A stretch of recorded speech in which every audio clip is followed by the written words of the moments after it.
Boa tarde a todos e todas. Meu nome é Letícia Colado, eu faço parte da equipe de cursos e eventos do Sejur. Dando continuidade ao ciclo de palestras da 11ª edição da Revista Jurídica da Procuradoria-Geral do Município de São Paulo, que publica artigos e trabalhos sobre matérias importantes para o município desde 1993, hoje retornamos com a palestra Descentralização Política no Brasil e as novas perspectivas na interpretação do interesse local. Gostaria de agradecer primeiramente à equipe da Biblioteca do Sejur, que compila, padroniza e organiza todos os artigos publicados, e também à Secretaria Municipal da Pessoa com Deficiência e os intérpretes de Libras presentes aqui hoje, o Ezequiel e o Felipe, que sempre colaboram para tornar os nossos eventos acessíveis.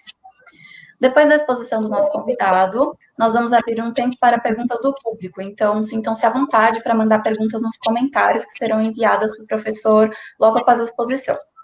Lembramos aqui também que vamos liberar um link com a lista de presença para todos aqueles que se inscreveram antecipadamente, então fiquem atentos aos comentários. Nosso palestrante de hoje é o procurador do município Lucas Reis Verderose, mestre e doutorando em Direito Constitucional pela USP. Bem-vindo, Lucas, e já te passo a palavra. Bom, obrigado Letícia, na sua pessoa, na pessoa da Mari, do Ezequiel aí, eu agradeço a toda a equipe do Sejur, né, pela sempre prestimosa atuação aí, e também na pessoa do Roberto, eu agradeço o convite. E vamos lá. Na realidade, eu me foi informado aqui que a gente teria que fazer uma apresentação, uma palestra sobre o artigo que a gente escreveu para a revista jurídica, né, da Procuradoria.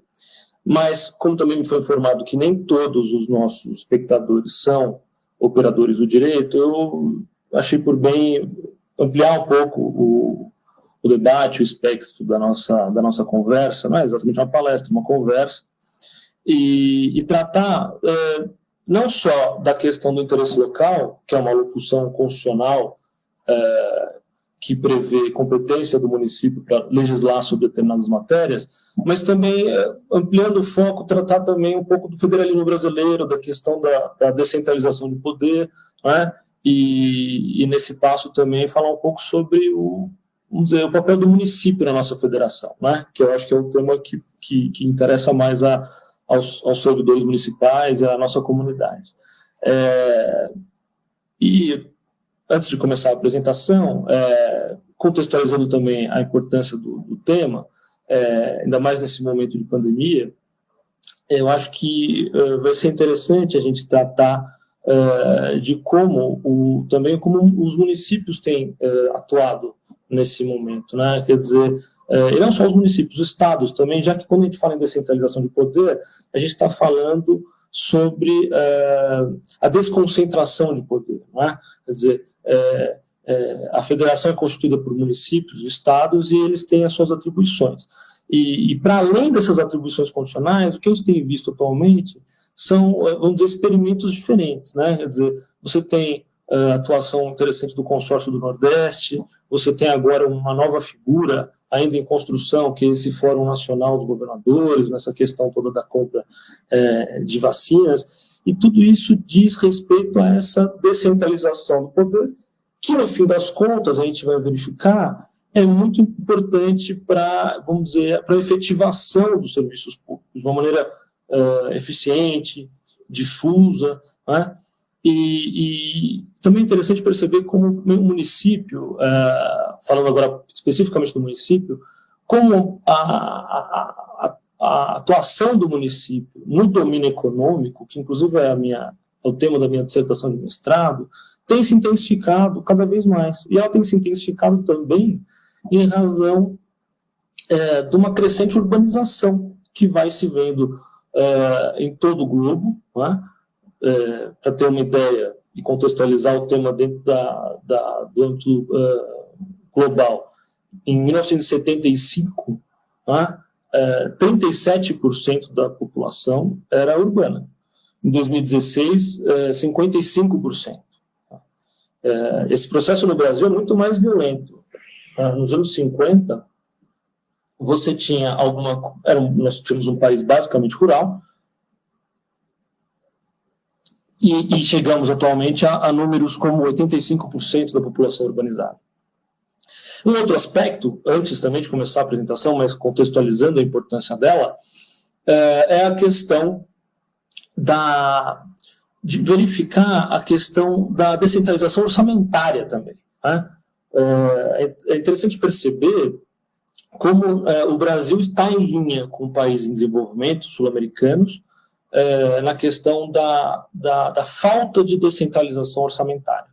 Você tem experiências aqui na América Latina, como a Venezuela, que tem 20% do seu orçamento administrado por autoridades locais. Você tem, eu estou olhando aqui alguns dados que eu tirei de uma obra chamada O que é o interesse local, o que é o poder local, de um economista chamado Ladislau Dolgor, né? Na República Dominicana, 12% do orçamento é administrado por autoridades locais. Na Costa Rica, 9%, no Paraguai, algo em torno de 6%, no Peru também, no Panamá, 4%. E o Brasil não está distante dessa realidade dos países sul-americanos, quando mais ou menos em volta de 15% do orçamento é administrado pelas autoridades locais municipais. Se você pegar em contrapartida exemplos de países desenvolvidos como Estados Unidos, 42% do orçamento é administrado pelos poderes locais. Suécia, 55%, Japão, 66%. Então, esse debate a respeito da descentralização de poder também é um debate a respeito da descentralização orçamentária, né? Que numa análise não aprofundada, mas especulativa, diante desses números, você verifica uma situação em que países não desenvolvidos têm próximo de 15%, 10% do seu orçamento administrado localmente, enquanto que países já desenvolvidos possuem alguma coisa em torno de 50% do seu orçamento administrado localmente. Bom, mas isso só para contextualizar. Eu vou começar a apresentação aqui e pedir para a Mari colocar para a gente aqui o PowerPoint. E agora a gente vai falar um pouco, vamos iniciar a nossa conversa tratando um pouco da história do federalismo, né? A gente vai falar um pouco da história da federação, a gente vai falar um pouco da história da federação americana, né? que muito nos influenciou, e na sequência a gente vai tratar de como o Brasil absorveu essas estruturas federativas. Por fim, tratar um pouco, ligeiramente, do tema especificamente do meu artigo da revista. Então, realmente, para quem quiser ter contato com o tema tratado no artigo, vai precisar consultar a revista, porque aqui a gente vai fazer alguma coisa como um preâmbulo, uma análise um pouco mais histórica, mais holística da questão do federalismo, e lá no artigo eu trato especificamente sobre o interesse local, que é um tema muito caro, principalmente aos procuradores do município, né, de todos os municípios. Né. Então, muito bem, começando aqui, vamos falar um pouco sobre a história do federalismo de maneira muito sucinta. Se a gente vai considerar aquelas experiências mais ancestrais, né, as experiências das cidades-estado gregas na antiguidade, ou aquela confederação helvética, né, dos cantões suíços, a gente encontra, vamos dizer, duas grandes obras de referência a respeito do federalismo. A primeira delas, que tem que ser citada, apesar de não ter tanto efeito prático na nossa vida, é a do filósofo Immanuel Kant, né, quando na obra da Paz Perpétua, ele sugere uma espécie de federação mundial para preservar a paz e para evitar as guerras, né? Que era a grande ideia do filósofo. E, de alguma maneira, a gente verifica um pouco da concretização dessas teorias, tanto depois, no pós-guerra, com a criação da ONU, né, da Organização das Nações Unidas, quanto mais recentemente com a criação da União Europeia. Agora, do ponto de vista mesmo de estrutura de Estado, a obra primordial, fundadora do federalismo é a obra de Hamilton, Jay e Madison, né, que são conhecidos como os Founding Fathers, né, da República Americana. A semelhança dessa ideia com a ideia de Immanuel Kant é essa finalidade de acomodar soberanias, né, numa aglutinação centrípeta, né, e garantir a coexistência pacífica entre estados ou entre as colônias. Né? No caso dos Estados Unidos, inicialmente eram soberanas e passaram, com o fracasso dos artigos da Federação, passaram a realmente formar um Estado soberano. Né? Muito bem, então, essa Federação Americana, essa obra Federalist, sustentou e ratificou a existência de uma Constituição que forma o Estado Federal Americano. Então, aí já tem uma primeira ideia do que é o federalismo. O federalismo é sempre baseado numa Constituição a que devem respeito os estados que conformam essa federação. Né? E também já estamos diante do que é a diferença entre uma confederação, né, e uma federação. Numa confederação, os estados são soberanos. Né? Eles aderem apenas a algumas regras comuns, mas eles possuem a sua soberania integral e têm o direito de secessão, né? Têm o direito de se retirar. A gente tem um exemplo também do Brexit, né, recentemente. É um exemplo interessante para ilustrar esta possibilidade. Agora, numa federação, não. Né? Então, numa federação, você tem uma soberania da União, uma soberania do todo, né? E uma autonomia das partes, né? Dos estados que fazem parte da federação. E quais são as principais características de um Estado federal? Né? O que caracteriza, em essência, um Estado federal? No Estado federal, você tem competências próprias exclusivas dos entes federados, você tem autonomia financeira desses entes federados, e você tem a desconcentração do poder político, que eu acho que é o grande vértice, coluna vertebral do federalismo. Essa desconcentração do poder político, ela há de ser diferenciada da mera descentralização do poder político. Né? Você pode ter um Estado unitário até mais descentralizado do que um Estado federal. Por quê? Porque você pode ter uma maior descentralização de funções. Acontece que, num Estado unitário, essa descentralização pode ser avocada pelo poder central. Você pode revogar aqueles poderes. Enquanto que num poder federal, no Estado federal, não. No Estado federal, existe uma verdadeira desconcentração desse poder político. Né? Cada Estado, e no caso do Brasil, e eu ainda não falei disso, que é um Estado formado por União, Estados e municípios, o município faz parte da federação. Cada Estado, cada município organiza o seu governo, escolhe os governantes, estabelece quais são as suas prioridades, prova suas leis orçamentárias, né, elabora suas leis e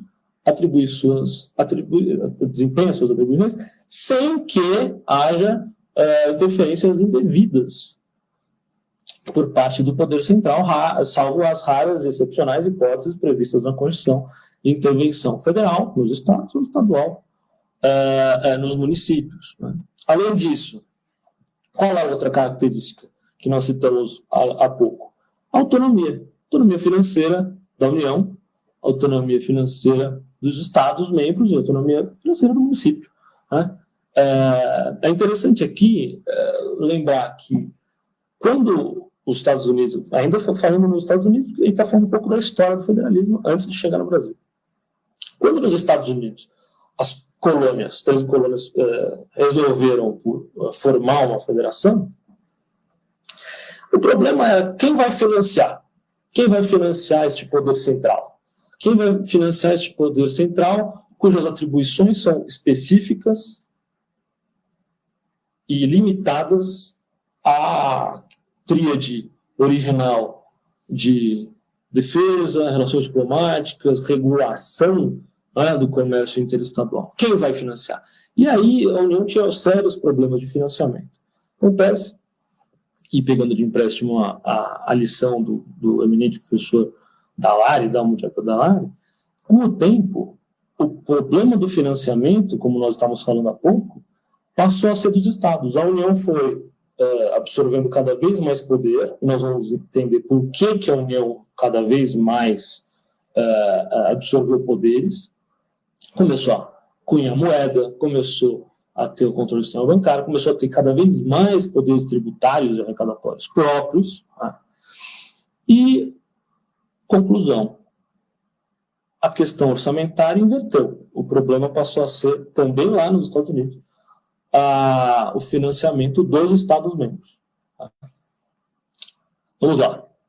Além disso, a última característica daquelas três principais que nós estávamos citando, há outras, mas essas acho que são as três elementares, nas lições do professor Dalmor Dall'Ari também, é que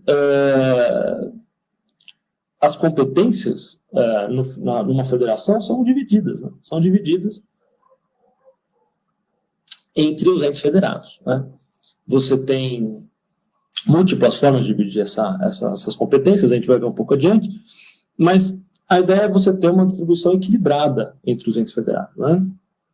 A União sempre a atribuição de tratar de temas gerais, de temas que devem ser tratados de maneira uniforme, né? Como vão lá os clássicos exemplos de cunhar moeda, né? Não faria sentido nenhum você ter estados ou municípios cunhando moeda. Desde que se superou o feudalismo, você tem essa competência de cunhar moedas como, vamos dizer, uma emanação da soberania estatal. Além disso, relações diplomáticas e por aí vai. E para os estados, também as competências específicas estaduais. No caso do Brasil, a Constituição delimita competências residuais, né? E nos casos do município, a mesma coisa. Né? Então, essas regras devem ser numeradas pela Constituição. Isso é um dos elementos clássicos e necessários de uma federação. O que é interessante perceber aqui? E aí eu me valho da lição do autor muito conhecido, Bernard Schwartz. O federalismo, ele passa por transições também. Né? O federalismo não é alguma coisa estanque. Não foi uma formulação que parou no tempo. Né? Você tem uma transição mais conhecida, é aquela transição do federalismo dual, em que você tem competências reservadas para a União muito limitadas e o resto das competências estaduais, no caso do federalismo original americano. E aí o professor Bernard Schwartz faz uma análise também econômica do federalismo. Ele sugere que esse federalismo dual combinava muito com a ideia do liberalismo econômico da época, do laissez-faire, etc. Mas o federalismo vai evoluindo também para chegar ao ponto de termos agora o federalismo cooperativo, né? Em que a União recebe mais atribuições, os estados também, e essas atribuições também são compartilhadas. Né? Também são compartilhadas.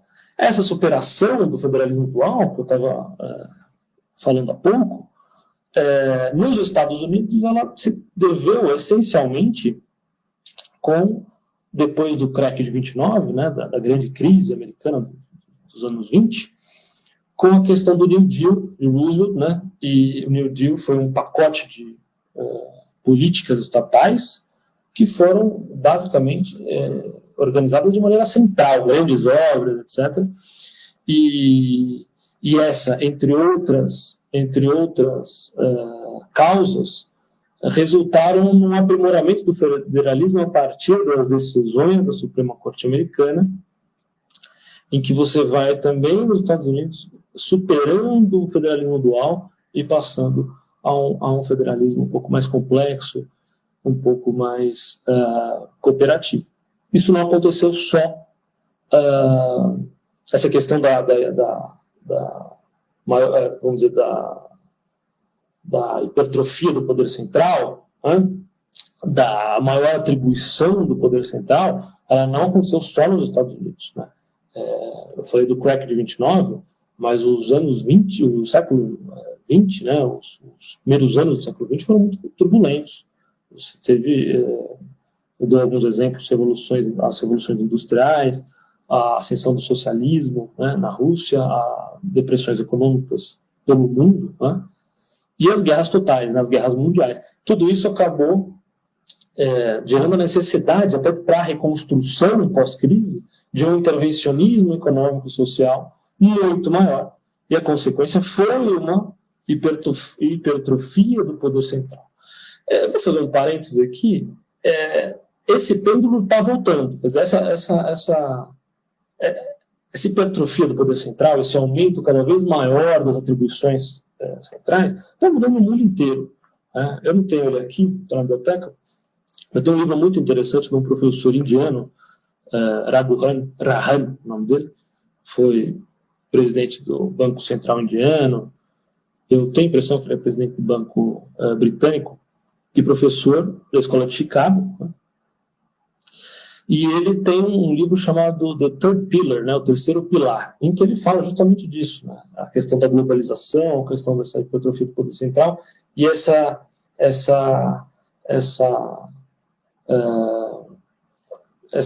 esquecimento do terceiro pilar, que ele chama do terceiro pilar, seriam os poderes locais, a localidade, a comunidade, né, e propõe, sugere, um movimento que tem cada vez mais aparecido, que é, vamos dizer, o fortalecimento cada vez maior das comunidades, do poder local, com mais orçamento, com mais possibilidades, porque lá é onde está, vamos dizer, a realidade do nosso convívio, né? Lá é onde acontece a vida humana, propriamente. Bom, depois dessa pequena digressão, vamos falar um pouco do federalismo à brasileira, como eu chamei aqui, e as suas origens, né?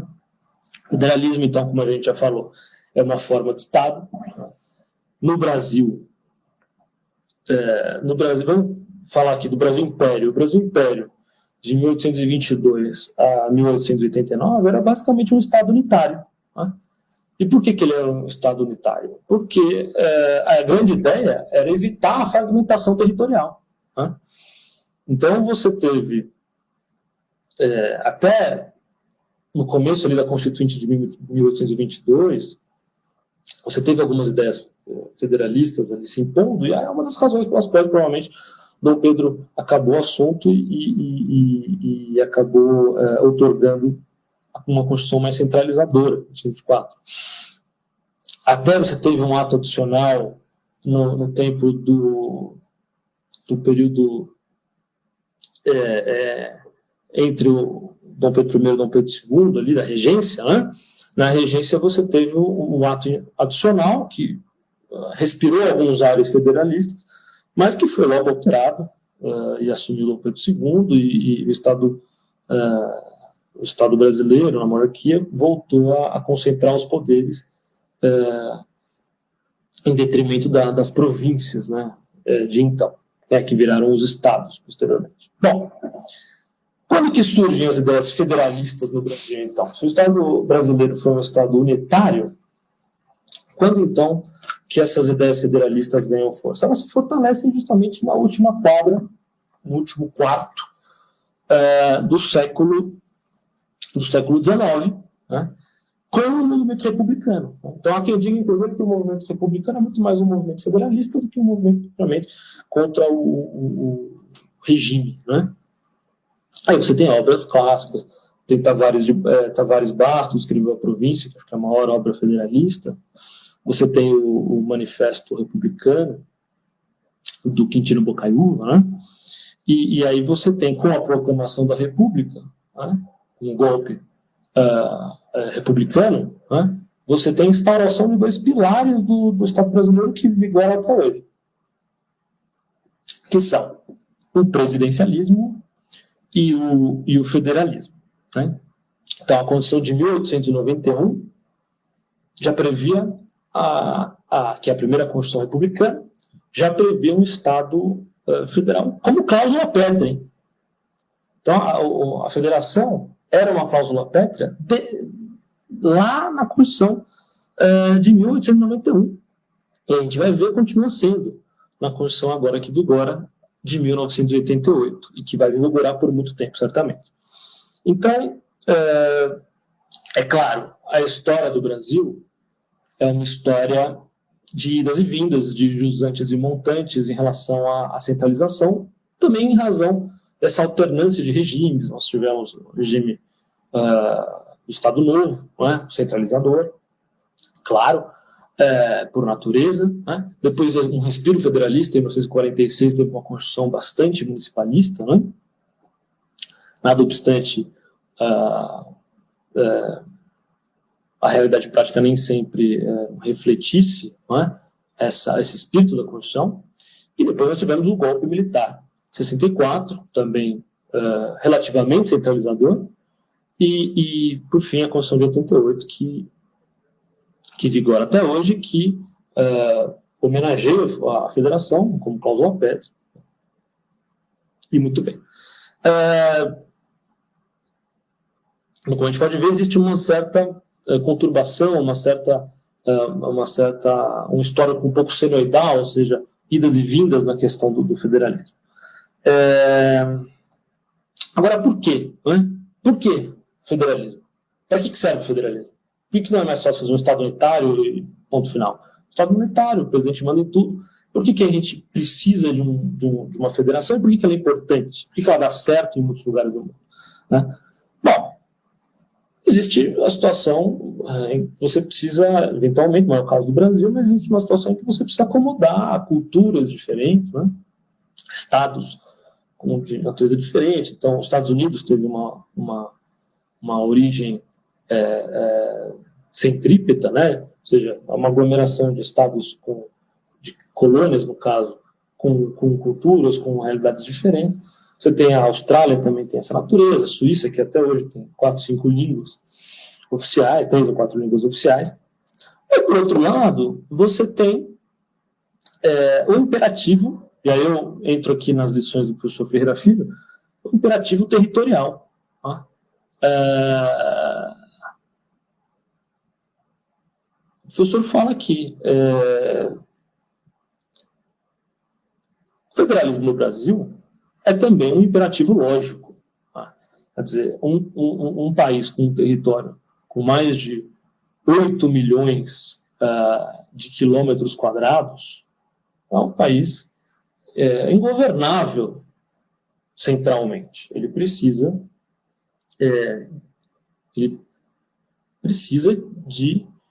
do auxílio de poderes regionais, locais, para que as políticas públicas sejam efetivadas. Né?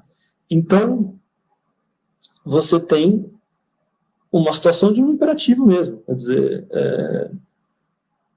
e se você for pensar bem, eu estou aqui divagando um pouco, sem entrar no slide, pensando um pouco junto com vocês. O Brasil teve uma ocupação colonial, antes do Império, muito centralizado. Você tinha as capitanias hereditárias, né, que formaram essas elites locais, das quais a gente vai falar um pouco, etc., que sempre... e daí emergiram interesses locais próprios, etc. Né? E não por outra razão, você tem, desde muito tempo no Brasil, movimentos, se não separatistas, movimentos federalistas, são revoltas locais, são as tais revoltas locais. Você tem a Revolução Pernambucana, você tem a Confederação do Equador, depois da Constituição de 24, que tinha essa ideia de manter o projeto que estava sendo aurido ali na Assembleia Constituinte, né? E você tem todas aquelas revoltas que a gente aprende na escola, a cabanagem, a sabinada, malaiada, os farrapos, né? Então, os malês que tinham um cunho mais de libertação, né, do povo escravizado na Bahia, mas que também tinha uma natureza, em algum aspecto também, federalista. Né?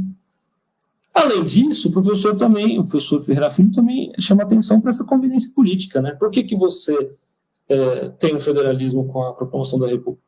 Você tem uma necessidade de distribuir o poder, que antes era centralmente monopolizado. Né? E aí você distribui o poder para as províncias. Né? Aqui um parênteses, né? Um parênteses porque ele está um pouco fora do lugar, mas como é uma lição também do professor Ferreira Filho, eu vou falar agora. O que o professor Ferreira Filho fala a respeito da questão das competências concorrentes? São aquelas competências em que a União tem o poder de editar as normas gerais. Então, chama atenção para o fato de que o que acontece sobremaneira é que, quando você tem o poder de elaborar normas gerais, a chance de você regular as matérias para além do que seria propriamente a concepção de normas gerais é muito tentadora. E foi assim até hoje, até muito recentemente. A gente vai ver que isso tem mudado. O que aconteceu no Brasil? Você teve sempre uma legislação federal que, às vezes, vamos dizer, atravessava a competência dos entes estaduais e municipais, e para isso a gente vai ver que a jurisprudência do Supremo tem evoluído, mas é mais para o final da apresentação. Vamos continuar falando um pouco da história, né? Por que o professor, nas lições aqui também do professor Ferreira Filho, é interessante que ele diz o seguinte: o Brasil, além de ter esse território, como a gente falou, esse território gigantesco, ele foi formado, ele foi concebido e perpetuou, assim, uma realidade muito assimétrica entre os estados. Os estados tinham necessidades, populações com necessidades muito distintas, inclusive em relação ao seu desenvolvimento interno de cada localidade. Nada obstante, a Federação Brasileira ela foi concebida lá, como eu disse, na Constituição de 1891, de maneira simétrica. Ou seja, todos os estados tinham, dentro do seu território, as mesmas competências, as mesmas capacidades tributárias, né? As mesmas fontes, né, de renda, nada obstante aquelas circunstâncias díspares que diferenciavam cada um desses estados. Em razão disso, explica o professor Ferreira Filho, há aquilo que Gunnar Myrdal chama cumulative causation, que é a causação circular cumulativa. O que significa isso? Você tem um estado rico e um estado pobre. Se esse estado rico pode arrecadar a mesma coisa e não existe uma compensação para o estado pobre, ele também vai poder ter as mesmas fontes tributárias dentro do seu território, portanto vai oferir menor valor para o erário, essas disparidades vão se perpetuar, né? Porque você precisaria de um aporte maior para que um estado com um déficit de desenvolvimento superasse aquela condição de subdesenvolvimento. Como a nossa federação foi concebida dessa maneira, simétrica, segundo o professor Ferreira Filho, a conclusão foi: o poder central teve que cada vez mais, lembrando então que tem um histórico imperial aí, um histórico central, é uma federação que sai do centro para os estados, para as partes, ou seja, é uma federação centrífuga, né? Para além disso, o que agrava mais isso ainda é essa necessidade de um poder central que precisa coibir essas assimetrias e precisa fazer políticas públicas centrais para tentar consertar com a questão da assimetria e do subdesenvolvimento regional. Conclusão. Para corrigir desigualdades, já que não se levou em conta as assimetrias, você concentra atribuições e recursos nas mãos do poder central. Então, para além daquelas causas de centralização de poder que a gente viu ao redor do mundo, no Brasil ainda tem mais essa. Como você tinha desigualdades regionais, você precisava criar estruturas centrais para tentar superar essas desigualdades regionais. Muito bem. O exemplo que o professor Ferreira Filho usa para comprovar a sua tese, e a gente vai mostrar o outro lado dessa tese, sem querer chegar a uma conclusão, mas mostrando um pouco da complexidade desse tema. O exemplo que ele usa é o exemplo clássico da Sudene, né? Sudene, que foi, vamos dizer, Sudene que alguns dizem que foi a estrutura que realmente demarcou essa ideia, esse instituto político que é hoje a questão do Nordeste, né? Qual foi a questão? Segundo o professor Ferreira Filho, com a criação dessa superintendência lá, depois da Constituição de 46, você tem, vamos dizer, a prova de que para resolver questões que poderiam ser resolvidas, segundo o professor, de maneira diferente, através de alocação de orçamento maior, desconcentração de poder, alocação de orçamento maior nas regiões, nas localidades, ao contrário disso, criou-se então uma estrutura central, que é a SUDENE, cujo orçamento, e realmente esse é um dado muito interessante, o orçamento da SUDENE superava inclusive o orçamento somado nos estados que faziam parte dessa política central de superação do desenvolvimento. Então, o que ele diz aqui? Ele diz assim, olha, você tem, na verdade, um federalismo muito idiosincrático, em que, apesar de você ter as estruturas federativas, os governadores, as assembleias, os municípios, você tem um poder orçamentário basicamente concentrado numa entidade gerida centralmente pela União. Por outro lado, quando você vai analisar as razões e a história da SUDENE, você vai estudar a história da SUDENE, e aqui eu me refiro a um livro chamado A Fantasia Desfeita, né? A Fantasia Desfeita. Celso Furtado, que foi um dos maiores economistas, se não o maior economista brasileiro, ele explica nesse livro que a criação de uma estrutura central e a alocação central do orçamento foi proposital. Proposital por quê? Porque motivada no desiderato de realizar um verdadeiro, como eu chamo aqui, um bypass das oligarquias locais. Ou seja, é a maneira que se encontrou, segundo o economista, de evitar que o dinheiro fosse distribuído aos poderes locais e fosse mal gerido, que fosse literalmente para o ralo, né? E isso se deu num contexto em que já era conhecida a tal da indústria da seca, né? Que a gente vai entender daqui a pouco. Então, qual que é a ideia aqui? Você teve aquela seca severa de 1958, você precisa resolver esse problema do Nordeste, mas se a gente distribuir dinheiro, ela vai acontecer como aconteceu em períodos anteriores. Em 1945, com o Departamento Nacional de Obras contra as Secas, e antes ainda, em 1909, na Inspetoria de Obras contra as Secas. O que aconteceu ali foi chamado pela imprensa, na época, acho que era o Correio Brasiliense, o Correio, enfim, algum jornalista da época cunhou essa expressão, indústria da seca. Por quê? Porque os valores que eram repassados para os poderes locais, eles eram mal geridos. Eles eram usados para construir açude na fazenda dos grandes proprietários de terra, etc., e aquilo não era realmente destinado para a consecução das políticas públicas que realmente conduziriam, né, a uma superação da pobreza, né, uma superação da condição de miséria e de subdesenvolvimento da região. Então, de um lado você tem as lições do professor Ferreira Filho, de outro você tem aquilo que o próprio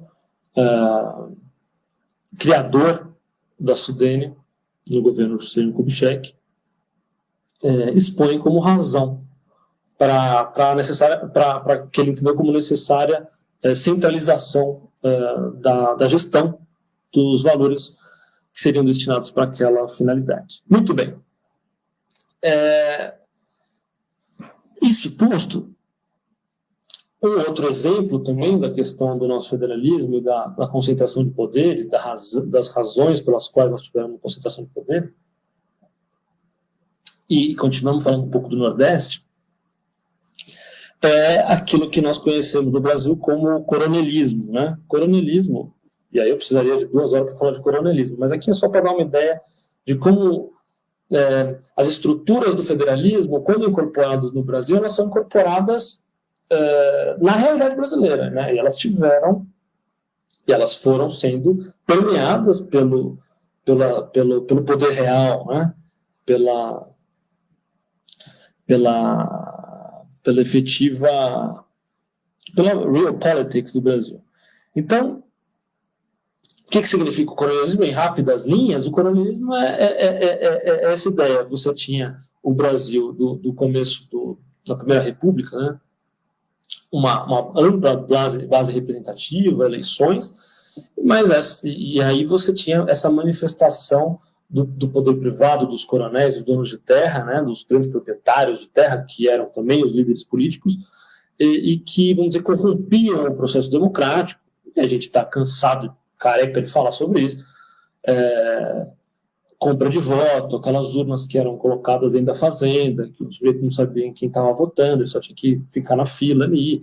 E isso foi evoluindo. No Brasil, isso se desenvolveu também, a questão do bandolismo, do filhotismo, são problemas muito antigos no Brasil. E por que eu estou falando disso? Porque essa também é uma das razões pelas quais a gente sempre, historicamente, isso tem mudado, teve uma certa concentração de poderes, né? O Vitor Nunes Real, que foi um ministro do Supremo, caçado pela ditadura militar, um grande professor mineiro, quem tratou melhor do coronelismo na sua obra clássica, Coronelismo, Enxada e Voto, ele explica como essa questão do federalismo brasileiro ele nasce com um defeito de concentração de poderes.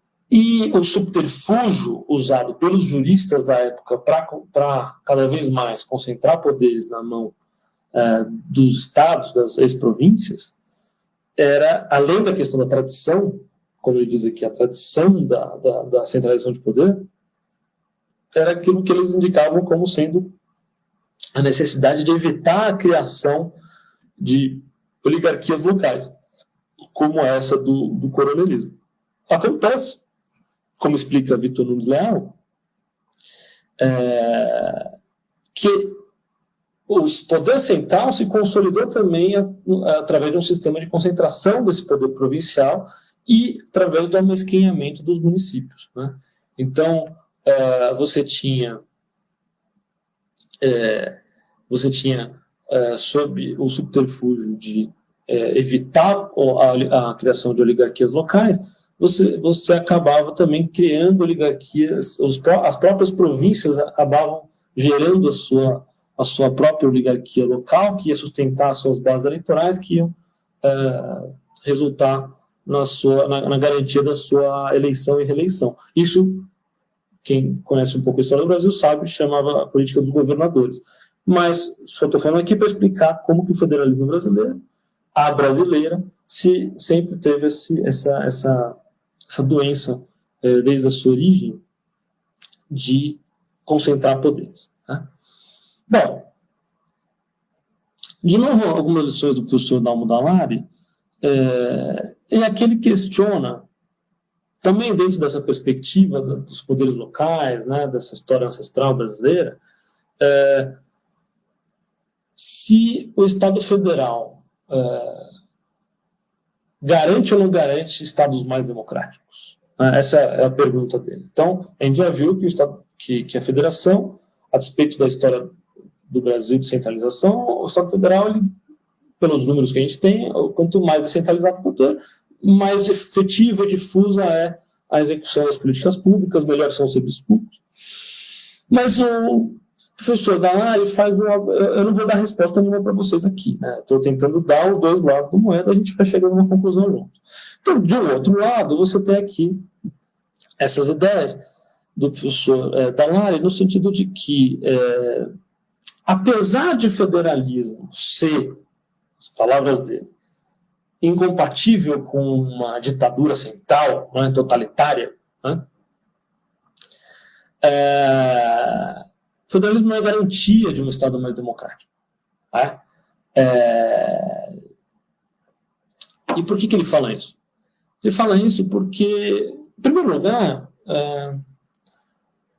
Como a gente já citou agora há pouco, quando você tem um federalismo cooperativo, que é a superação daquele federalismo dual, ou seja, um federalismo em que os entes federados compartilham funções, poder para legislar, funções administrativas, político-administrativas, isso acaba, de alguma forma, concentrando também poderes, porque se incumbe a União legislar sobre normas gerais, ela vai, inevitavelmente, acabar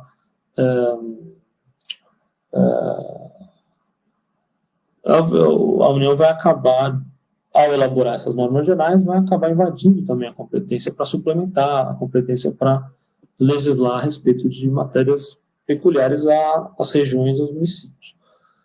Mas ele também cita situações que não são aqui comuns ao Brasil, mas você tem situações também que, apesar de ter um federalismo, você tem partidos muito fortes, e esses partidos, por serem muito fortes, eles têm as suas bases regionais também muito fortes, e eles acabam gerando uma verticalização, né, nessas coalizões, que tende também à centralização.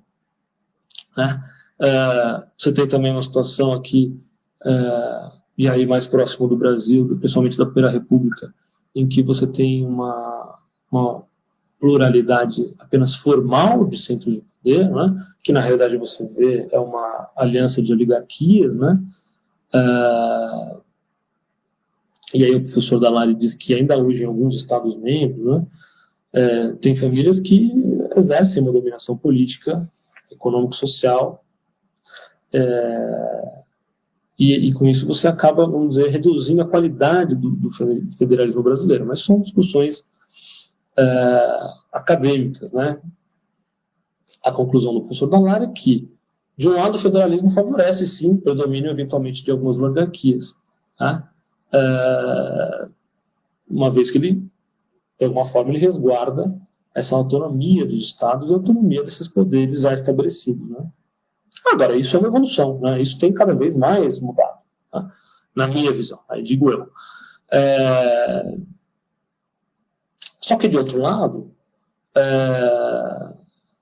a fórmula federativa, apesar de todos esses senões, ela é, sim, muito importante como instrumento para manutenção e para a construção do sistema democrático. E como a gente vai ver mais à frente, né, quanto mais próxima da população e da realidade local é a decisão política, mais em linha ela está com os interesses públicos, né? O gestor público, o prefeito. São Paulo é uma cidade gigantesca, então a gente tem a figura também dos prefeitos regionais. Essas autoridades, elas conseguem escutar, e ao escutar, muito melhor, né, as demandas sociais. E é por isso que se diz que quanto mais descentralizado é o exercício do poder, e mais, quanto mais desconcentrado é o poder, melhores as políticas públicas e mais consentâneas com as demandas, né, da sociedade.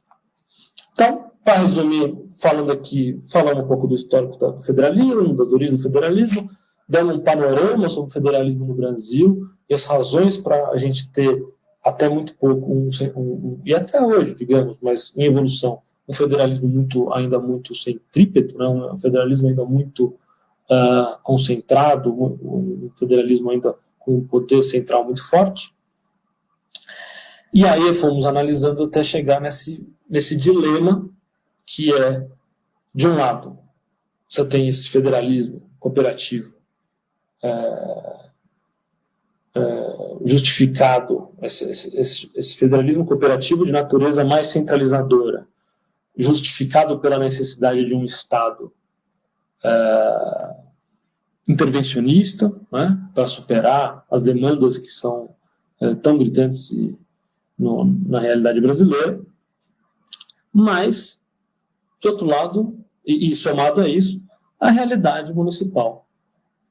Você tem, São Paulo é uma exceção, você tem mais de 5 mil municípios no Brasil, você tem muitos municípios que, segundo essa leitura, não teriam capacidade e aí eu trago a lição da professora Marta Rett, muitos municípios não teriam capacidade econômica e nem técnica para fazer frente a essas demandas sociais. E diante disso, é preciso que haja, eu até acho que é a professora Marta que usa o tal do federalismo por ausência, né? Quer dizer, a descentralização orçamentária do poder seria também uma espécie de forma pela qual o Estado estaria ausente. Não é o meu entendimento, mas esse é o dilema que se põe. De outro lado, você tem aqueles, e eu me alinho um pouco mais com essa visão, que apontam que às vezes, essas dissimetrias regionais do Brasil, que conduziam a estruturas políticas de concentração do poder, e aí eu digo aqui com o beneplácito do Supremo Tribunal Federal, acabam concentrando demais as atribuições dos recursos nas mãos da União, principalmente, mas também dos estados, em prejuízo dos municípios, e esses poderes muitas vezes são míopes, são míopes para a efetivação de políticas públicas do nosso cotidiano, que acabam sendo as políticas públicas que mais importam para o cidadão. Né? E daí sim é que você acaba verificando uma certa ineficiência, né, do Estado brasileiro, por quanto gere o orçamento de maneira muito centralizadora e sem respaldar as autoridades locais para cumprir com as suas determinações que estão das suas competências que estão na Constituição. Né? As competências municipais da Constituição são vastíssimas, né? Elas estão principalmente ali alocadas no artigo 30, e as competências do município são aquelas que mais impactam no nosso dia a dia e que precisariam certamente de mais atenção e de mais orçamento, inclusive. Né? Muito bem. E aí eu já vou passar para uma área um pouco mais jurídica, um pouco mais técnica, também já me encaminhando para a parte final da nossa conversa, inclusive para abrir para a possibilidade de pergunta. E agora falando um pouco da nossa situação, né, da nossa situação atual. Hoje, esses últimos dias têm sido muito tristes, muitas mortes, e vivemos num estado de pandemia. E qual que é o papel aqui do direito, né? Qual que é o papel do direito na pandemia? Bom, a minha área é direito constitucional, e falando um pouco qual é o papel do direito constitucional na pandemia, sempre o melhor é que o direito tem um papel secundário, né? O papel do direito ele tem que ser sempre um pano de fundo, um cenário para onde vai acontecer realmente a política pública. Mas o papel essencial do direito constitucional na concretização das políticas necessárias para a superação também deste problema, que agora nós estamos enfrentando, é a alocação de poderes. Então, a Constituição nos coloca diante de um rol de competências distribuídas pelos poderes, pelo poder executivo, poder judiciário, pelo poder legislativo. Né? Mas além dessa alocação de poderes, vamos dizer, horizontal, por estarmos num Estado federal, uma Constituição federativa, uma República Federativa, você também tem, a Constituição também nos coloca diante e também tem a função de decidir quem toma essa decisão. Quem toma a decisão tal, quem toma a decisão Y, quem toma a decisão X. Né? É a União? É o Estado? É o município? E esse é o debate hoje que nós estamos aí a acompanhar pela imprensa, o debate político. Né? Uma segunda atribuição da Constituição, e não vai ser matéria da nossa análise aqui, é a garantia de direitos. Né? Para ser muito simples, numa pandemia, qual é o direito a ser garantido? A obrigação do Estado é garantir o direito à saúde. Né? Agora, voltando à questão federativa. Então, a Constituição determina quem toma a decisão. Né?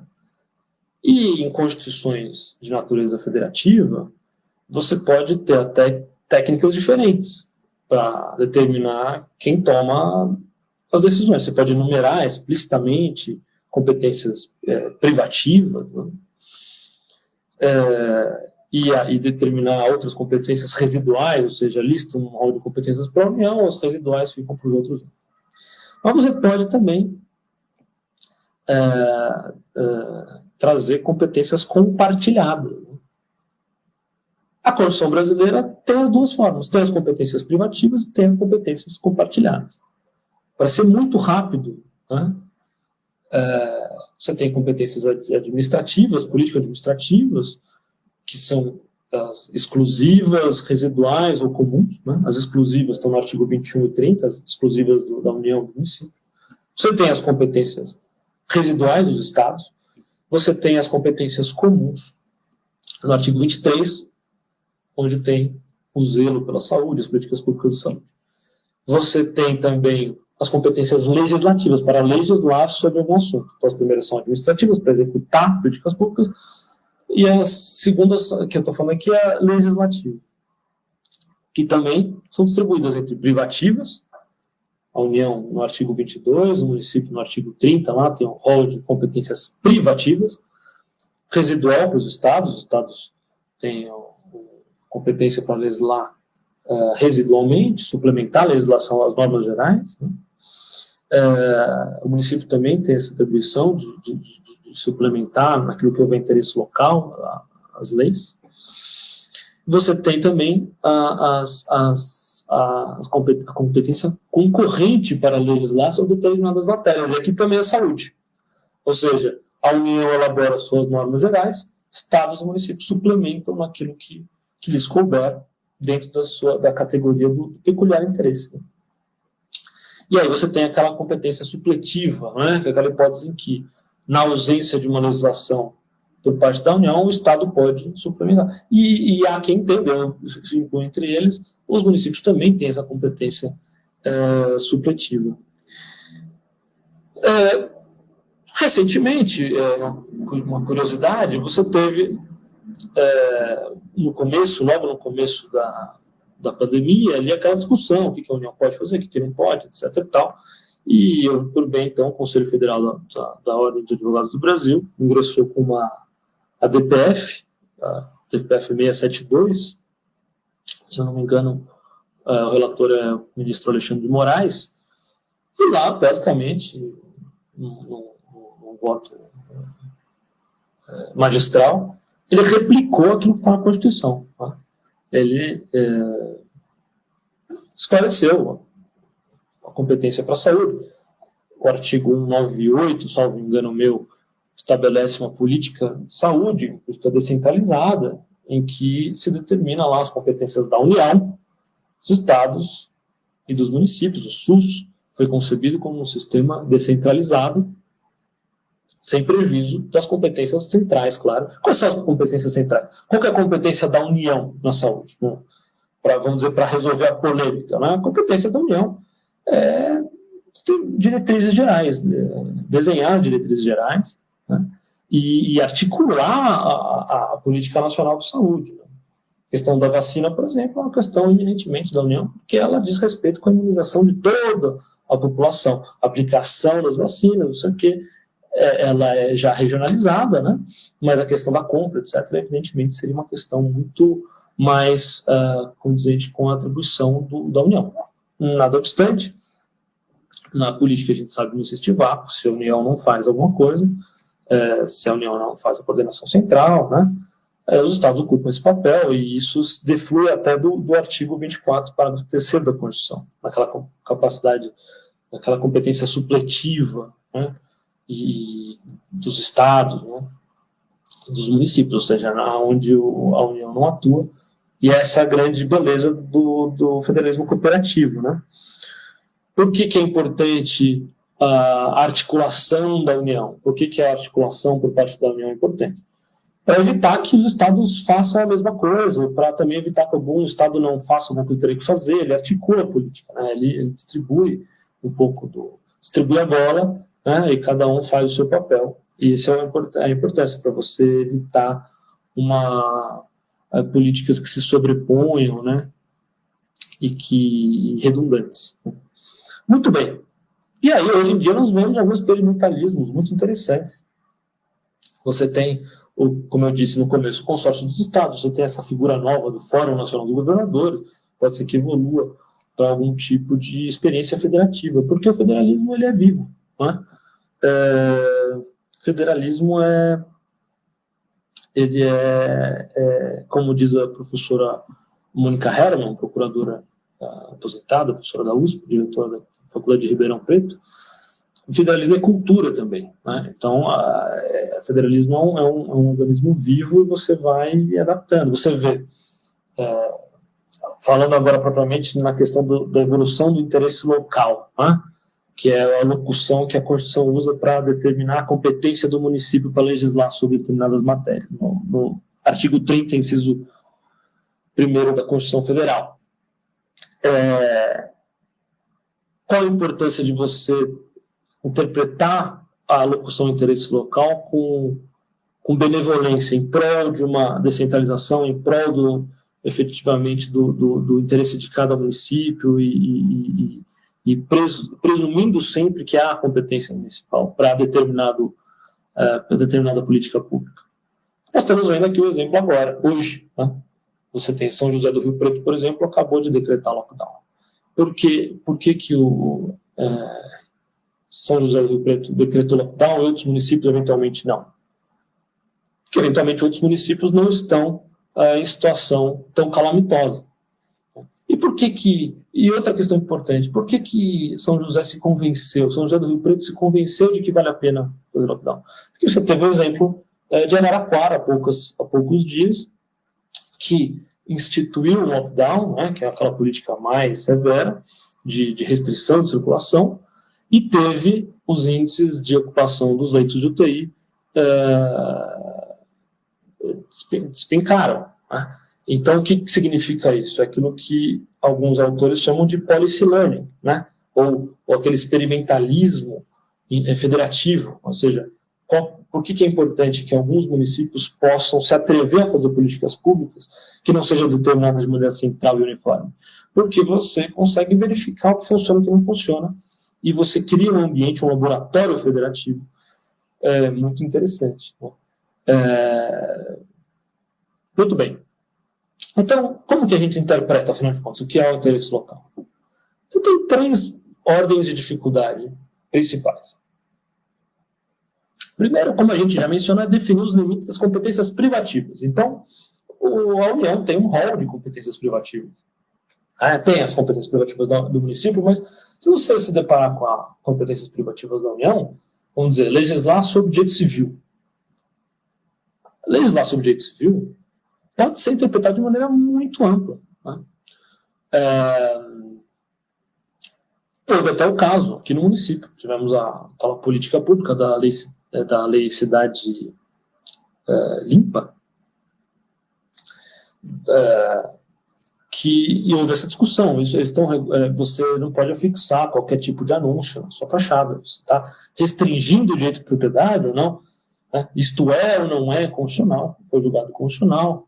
Foi percebido como um interesse local, legislação urbanística da melhor natureza, né? É um exemplo de manual, né, para o interesse local. A segunda questão é definir os limites da regulação das normas gerais. Então, esse é um grande debate. Ou seja, quando a União legisla sobre normas gerais, o que são essas normas gerais? Houve, durante muito tempo, um debate a respeito de quem poderia regular ou regulamentar a questão do Uber. É claro que as questões trabalhistas, a União que deve regular. Ontem mesmo você teve uma decisão da Suprema Corte Britânica definindo que existe vínculo trabalhista entre os motoristas de Uber Então lá foi resolvido pela Suprema Corte. Aqui poderia ser pelo nosso Supremo Tribunal Federal, poderia ser pelos tribunais, né, trabalhistas, poderia ser por uma lei trabalhista, competência da União. Agora, regular o uso do viário, é claro que isso é uma competência municipal, tanto que foi regulamentado pelo município. Nada obstante, você teve depois uma lei de natureza bastante interessante e do ponto de vista acadêmico, complexa, porque, por fim, você resolveu a situação com uma lei federal dizendo que era competência dos municípios, como se uma lei federal pudesse atribuir competências dos municípios, e não a própria Constituição, o que é uma quimera jurídica. Né? E, por último, interpretar a locução do interesse local. Né? É outra grande dificuldade na interpretação conceitual dos institutos da Federação Brasileira. Né? Bom, então, tem aquelas questões acadêmicas que eu vou passar muito rapidamente aqui a respeito de se a questão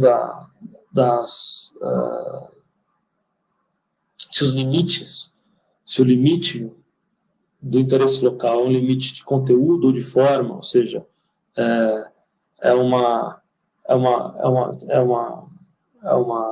um limite de matéria ou um limite de forma, ou seja, se eventualmente se você não respeita o interesse local ao elaborar uma lei municipal, se você está ali diante de uma inconstitucionalidade material ou formal, mas questões um pouco bizantinas, na minha visão. O professor Virgílio Afonso da Silva tem um livro brilhante de manual de direito constitucional, acabou de sair, primeira edição, 2021, e ele trata essas incertezas como semântica, ou seja, aquela dificuldade em definir o significado daquelas competências privativas, tanto da União, quanto aquela dificuldade semântica em atribuir valor semântico à locução do interesse local, como incerteza formal, que é a questão de se entender o que é norma geral, para efeito de competência da União para legislar em grau de mais abstrato, mais amplo, normas gerais, que serão depois complementadas pelas legislações estadual e municipal, naquilo que lhe for peculiar. Essa locução do interesse local, e aqui eu achei muito interessante, eu fui na biblioteca da Faculdade de Direito e encontrei um parecer elaborado por um antigo procurador do município de São Paulo, professor da Universidade de São Paulo, em que ele já, em 1948, sob a égide da Constituição de 46 ainda, já afiançava que é impossível uma determinação, uma definição a priori de um critério que distinga realmente as atribuições municipais. O que ele está dizendo aqui, basicamente, é que o interesse local é um conceito aberto. Tá? É um conceito aberto. E aí eu não trato aqui especificamente, mas todo conceito aberto tem zonas de certeza e incerteza. Você tem a zona de certeza absoluta, eu tenho certeza absoluta que a questão nuclear não pode ser interesse local, tem que ser a União, tenho certeza absoluta que ainda que haja alguma discussão, porque você pode sempre fazer um plano urbanístico elaborado diante da existência de um museu nuclear. Mas, de qualquer forma, assim, questão nuclear, você vai legislar sobre... Não é interesse local, uma certeza negativa. Você tem certeza positiva, você tem certeza negativa, ou seja, não é interesse local. Você tem certeza positiva, ou seja, a questão de fixação de postes, né, de meio fio, de loteamento, isso é claramente interesse local. Então, você tem a certeza positiva. E você tem ali a zona de penumbra. E essa zona de penumbra sempre foi interpretada pela Constituição pelo princípio, o princípio que não está escrito, mas sempre foi uma locução pela qual se valeu o nosso Supremo Tribunal Federal, da preponderância dos interesses. Ou seja, aquilo que é preponderantemente local há de ser regulado pelos municípios. Aquilo que é preponderantemente geral, nacional, há de ser regulado pelo não, e assim é um critério, um balizador para você fazer aquela interpretação das normas constitucionais. E, de fato, o Supremo, até pouco tempo, sempre teve uma preferência aos interesses de maior abrangência. Né? Então, quando você tinha ali um critério, quer dizer, um conflito, você acabava privilegiando as competências enumeradas e privativas da União sobre as competências residuais dos estados e sobre as competências sobre a competência municipal. Né? E aí eu trago a colação aqui, a nossa conversa, um clássico do Supremo Tribunal Federal, porque ele é tratado a miúde, sempre que se fala sobre federalismo, ou até sobre questão de saúde, etc., a gente trata aqui daquele julgamento conjunto das leis do amianto. Né? Muito embora a tese principal era de que a lei federal era inconstitucional, não em razão pela inconstitucionalidade formal, mas pela inconstitucionalidade material, porque ela não protegia adequadamente a saúde, né? O voto do ministro Edson Fachin foi muito interessante, porque importou, mais uma vez uma importação norte-americana, né, por nosso direito, importou a ideia do presumption against preemption, né, que seria um princípio norteador da interpretação do nosso federalismo cooperativo. Muito bem, muito bonito. O que é presumption against preemption? Uma tradução aqui, até leviana da minha parte, ela seria assim, presunção contra a preempção, contra a vocação. Né? Então, assim, você presume, quando o município, por exemplo, regula uma matéria, você presume a competência do município para regular a matéria. Antes de preemption, antes de prevenir aquela matéria, uma competência central. Né? Você faz essa análise, segundo o professor, de forma a privilegiar uma interpretação mais condizente com aquela presunção constitucional, primeiro, de que gozam os atos administrativos. Porque um ato administrativo tem que gozar de presunção de legalidade, legitimidade e constitucionalidade. Certo? Segundo, você aplica essa ideia, e ele fala realmente em recompreensão do federalismo brasileiro, você aplica essa ideia do presumption against preemption para não tolher a competência dos entes de menor dimensão. Tá? E, por fim, nas palavras aqui do ministro, reconhece no âmbito da repartição constitucional de competência que o município, desde que possua competência para a matéria, detém primazia sobre os temas de interesse local. E aí o último aqui eu tentei, vamos dizer, desconstruir a decisão para traçar quais são qual é realmente a ratio decidente aqui do julgado. E, em último lugar, reconhecer que apenas quando a lei federal ou estadual, ou seja, a lei de maior abrangência, indicar de maneira necessária e adequada e razoável, ou seja, proporcional, aqueles critérios da proporcionalidade que são usados muito no direito constitucional, né? Apenas quando a norma de natureza geral indicar a sua razoabilidade, adequação e necessidade, ou seja, isso ele chama de clear statement rule, ou seja, só para ficar claro na norma geral que ela pode sim excluir o poder de complementação que detém os entes menores. Então você só pode afastar a presunção da competência do ente menor, do Estado, do município diante da União, ou do município diante do Estado, no caso de você ter ali caracterizado uma clara necessidade, um claro atendimento ao supra-princípio da proporcionalidade. O que é esse presumption against preemption? Na minha visão, é isso eu falando, para mim, presumption against preemption é, de novo, a aplicação do princípio da subsidiariedade na interpretação do federalismo brasileiro. A subsidiariedade é essa ideia de que a sociedade de menor dimensão deve ser, vamos dizer, homenageada, deve ser priorizada diante de sociedades de maior dimensão. Né?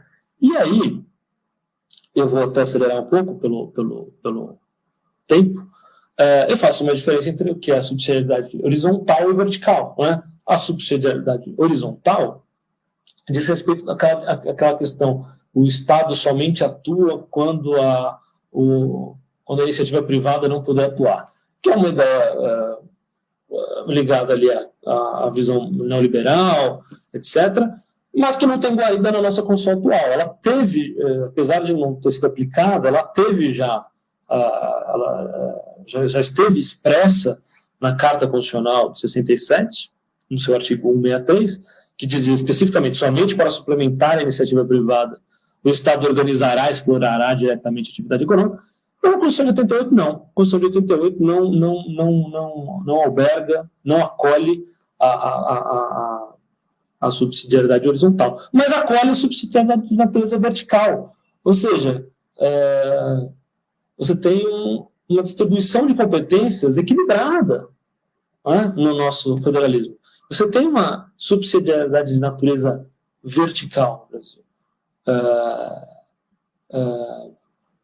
Quanto mais, como eu disse, quanto mais próximo da realidade de uma comunidade, melhor é a interpretação do interesse público e ela deve ser privilegiada. E se você analisa a nossa Constituição é uma das poucas que atribui ao município uma natureza de ente federado. No mundo, é pouco conhecida uma situação em que as comunas, os municípios, né, os counties nos Estados Unidos, é difícil. Você tem figuras nos Estados Unidos que se assemelham ao município, mas são excepcionais, né? Mas aqui no Brasil, todo município é autônomo. E aí você consegue perceber no constitucionalismo brasileiro a consagração da ideia da subsidiariedade vertical, né? E aí, novamente, eu trato aqui da questão da aplicação da subsidiariedade para a interpretação do interesse local, da aplicação da proporcionalidade para a interpretação do interesse local, né?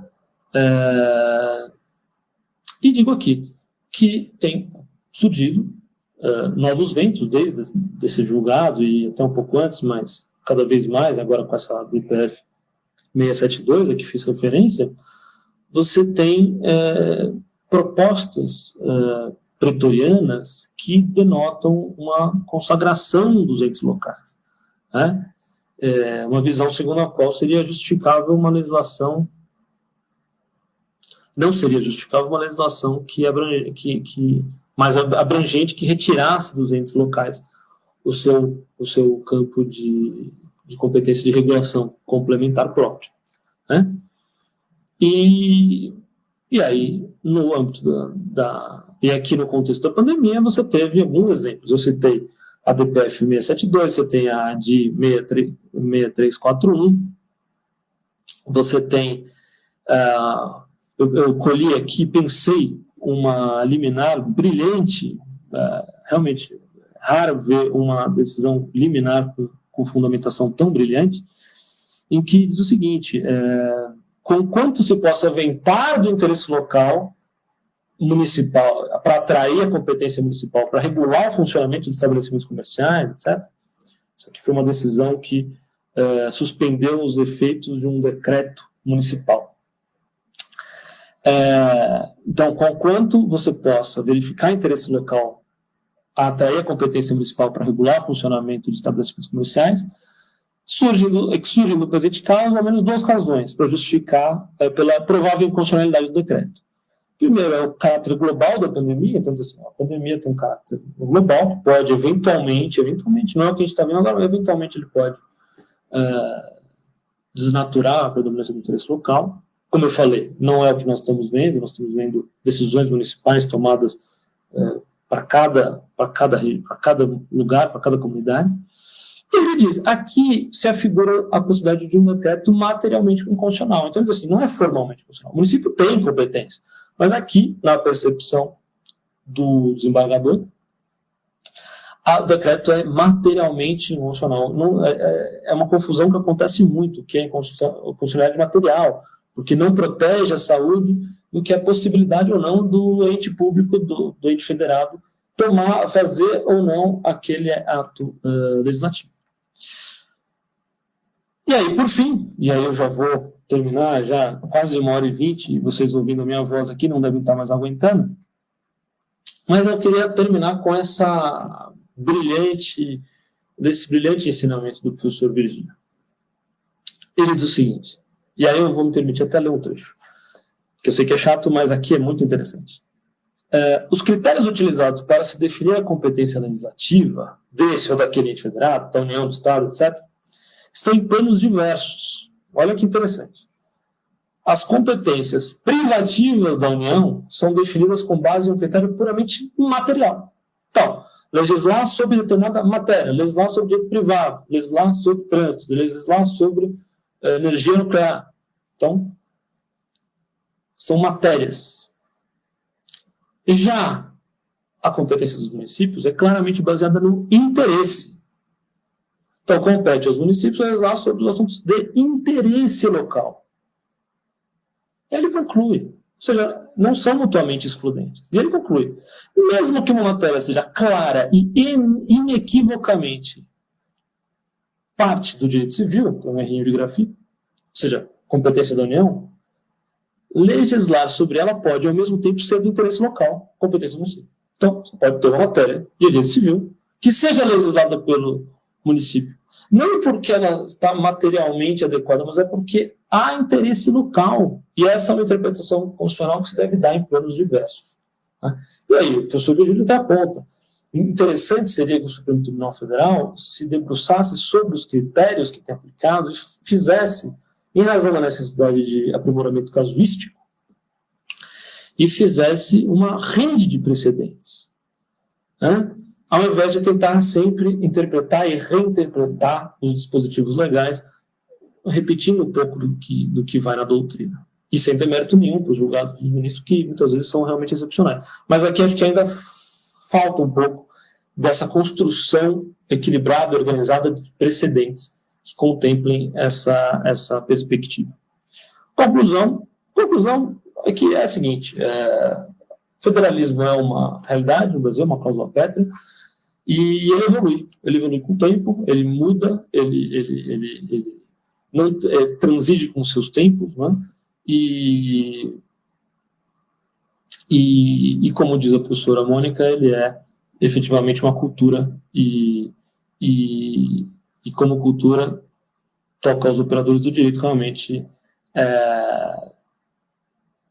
acompanhar a evolução da jurisprudência e sempre prestigiar cada vez mais e mais os entes subnacionais. Então é isso. Obrigado. Obrigado, Letícia. Muito obrigada, professor Lucas, pela verdadeira aula, né? Foi uma aula completíssima, inclusive, um pouquinho de história, um pouquinho de direito constitucional. Gostei muito mesmo de ouvir sua palestra. A gente tem aqui algumas perguntas do público, vamos ver se dá tempo de fazer pelo menos duas. A Fabi B perguntou: o professor entende que estamos relativizando a cada dia mais as normas constitucionais para privilegiar as decisões dos magistrados? Isso não estaria ferindo os princípios basilares, inclusive do federalismo?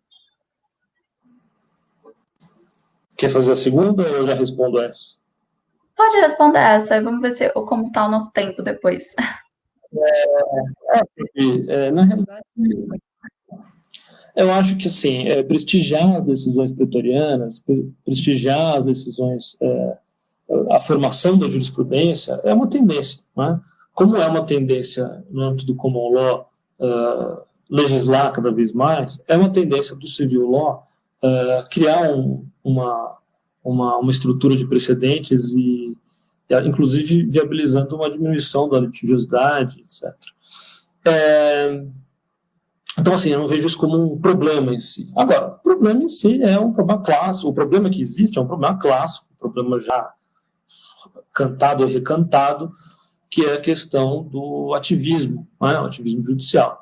Quando acontece de um magistrado realmente superar a letra da Constituição, e isso é uma questão que acho que está evoluindo muito, é natural, não é culpa dos magistrados, pelo contrário, eles têm atuado de maneira cada vez mais consentânea com a Constituição.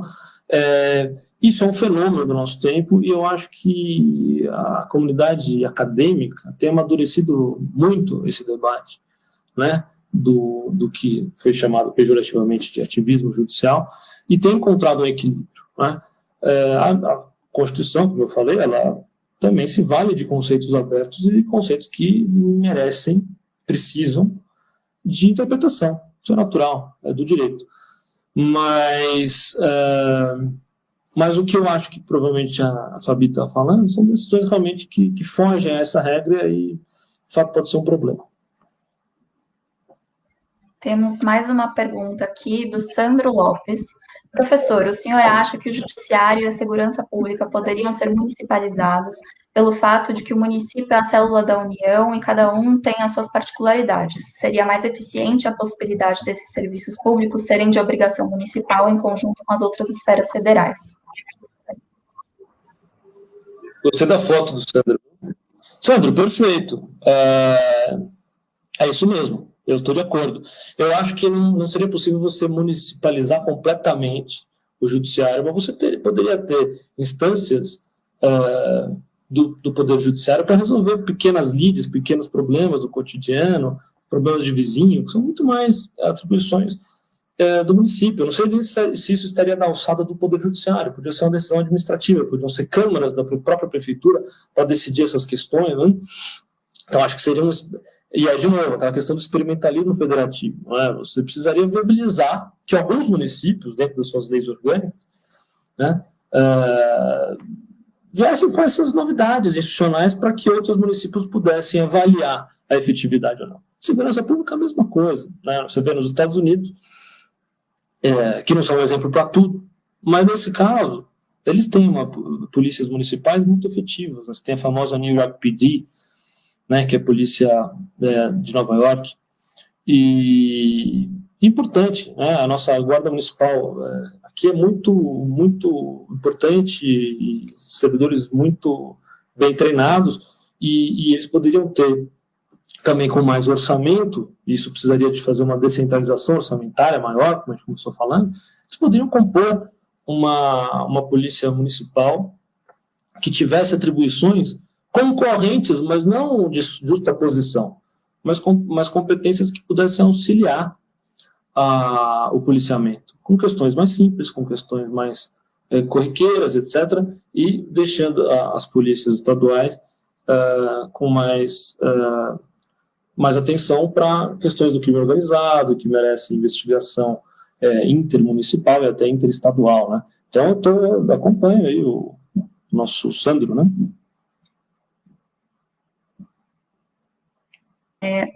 Temos aqui 3 minutinhos para uma última pergunta. Vou fazer a pergunta do Wilson Costa. Ainda temos no Brasil medidas paternalistas e não objetivas. O que você acha disso? Bom, Wilson, é uma provocação, né? Mais do que uma pergunta. Não sei exatamente o que o Wilson está sugerindo como medidas paternalistas, né? E não objetivas, né? Eu acho que, como eu disse, o federalismo e a política é um processo, né? É um aprendizado, e eu acho que no que compete aqui ao nosso tema, né, da nossa aula, que é o federalismo, se você pensar que o poder local, as autoridades locais, têm problemas muito objetivos, né, para serem resolvidos, então você tem a saúde básica, você tem escolas, você tem asfalto, você tem parques, enfim, as competências do município são aquelas atribuições que realmente no nosso dia a dia são as atribuições que, na minha percepção de estudioso do direito constitucional municipal, são aquelas decisões, inclusive, que importam, né? Muitas vezes a gente está muito ligado nas decisões que acontecem lá em Brasília, etc., que são interessantes, às vezes novelescas, mas o que importa mesmo são as decisões que são tomadas aqui pela nossa autoridade municipal, que mexe com a nossa vida. E, nesse sentido, essas decisões locais tendem a ser menos paternalistas ou objetivas e tendem a ter uma objetividade até concreta demais, porque são concretizadas na vida mesmo do cidadão. Né? Muitíssimo obrigada, professor Lucas, em nome do Sejur, em nome da PGM e de todo o público, obrigada para todo mundo que está nos assistindo até agora. A sua palestra foi excelente, muito obrigada mesmo. Obrigada aos intérpretes também que estavam comigo até agora, com a gente, com a SMPED, com a Secretaria Municipal da Pessoa com Deficiência, que nos acompanha sempre em todos os nossos eventos. E, gente, muito obrigada pela presença. Nos vemos no próximo evento. Obrigado.